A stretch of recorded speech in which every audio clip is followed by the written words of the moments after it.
ကျွန်တော်ပြန်မေးကြည့်နေတာတစ္ဆာဆိုတာဘာလဲတစ္ဆာမင်းဘယ်လိုနားလဲ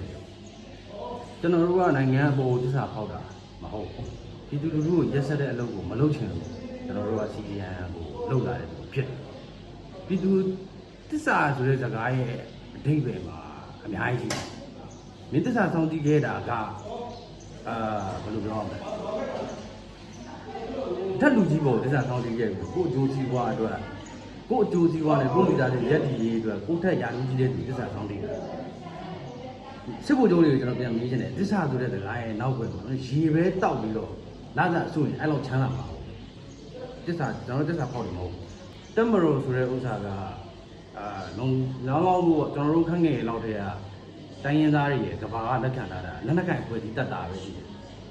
ပြည်သူလူထုကိုကာကွယ်ဆောင်ရှောက်တဲ့တက်မရိုဆိုမြန်မာပြည်မှာမရှိတာကြားတယ်ကျွန်တော်လူသားပါဗျာဟုတ်တက်လေတက်စီ